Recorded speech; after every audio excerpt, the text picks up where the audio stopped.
اعوذ باللہ من الشیطان الرجیم بسم اللہ الرحمن الرحیم السلام علیکم ورحمۃ اللہ وبرکاتہ۔ ناظرین، ہم امید کرتے ہیں کہ آپ لوگ خیر و عافیت سے ہوں گے۔ ناظرین، کوئی انسان بھی ایسا نظر نہیں آئے گا کہ جو یہ کہے کہ مجھ پر کسی قسم کی کوئی پریشانی لاحق نہیں ہوئی۔ مرد ہو چاہے عورت ہو، چھوٹا ہو بڑا ہو، کوئی بھی یہ نہیں کہہ سکتا کہ میں ہر پریشانی سے دور ہوں، بلکہ ہر انسان کو کوئی نہ کوئی پریشانی لاحق ہوتی ہے۔ وہ پریشانی کیسی ہے؟ اس کی جو اقسام ہیں وہ الگ الگ ہیں۔ ہر انسان کی پریشانی کی جو نوعیت ہے وہ الگ ہے۔ کسی کو پریشانی ہوتی ہے مال کی وجہ سے، دولت کی وجہ سے، گھر میں برکت نہ ہونے کی وجہ سے، تنگی کی وجہ سے۔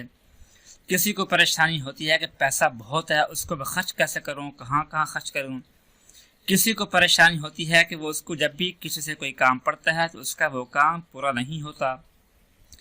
تو الغرض ہر انسان کی پریشانی کی جو نوعیت ہے وہ الگ ہے۔ تو اس پریشانی سے بچنے کے لیے اور بہت جلد اس پریشانی سے اپنے آپ کو چھٹکارا پانے کے لیے، اپنے آپ کو اس سے بچانے کے لیے آپ یہ عمل کر سکتے ہیں۔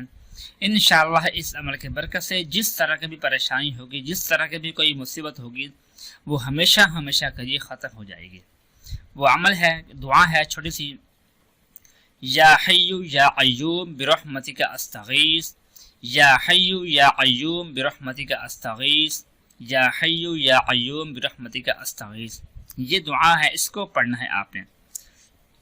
اس کے پڑھنے کا طریقہ یہ ہے کہ عشاء کی نماز پڑھنے کے بعد اور صبح سحری کے وقت سے پہلے تک آپ نے پڑھنا ہے کہ اول آخر 11 مرتبہ درود پاک اور درمیان میں 101 مرتبہ اس جو الفاظ ہیں، ان الفاظ کو آپ نے پڑھنا ہے، اس دعا کو آپ نے پڑھنا ہے، یا حی یا قیوم برحمتک استغیث۔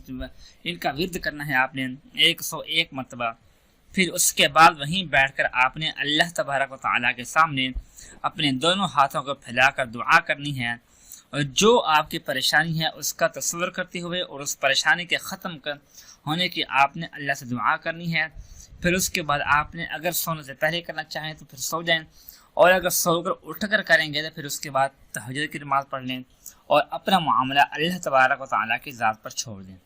انشاءاللہ ایک ہی دن کے اندر آپ کی جو بھی پریشانی ہوگی وہ ہمیشہ ہمیشہ کے لیے ختم ہو جائے گی، اور آپ کی جو ٹینشن ہوگی وہ بھی ختم ہو جائے گی، اور آپ پرسکون زندگی گزارنے والے بن جائیں گے، اور پر ماحول میں آپ رہنے والے بن جائیں گے انشاءاللہ۔ اور زندگی بھر میں پھر اس طرح کی پریشانی آپ کو دوبارہ کبھی لاحق نہیں ہوگی۔ دعا ہے کہ اللہ پاک ہم سب کو ہر قسم کی پریشانی سے بچنے کی توفیق نصیب فرمائے۔ آمین ثم آمین۔ اپنا خیال رکھیے گا۔ اللہ حافظ۔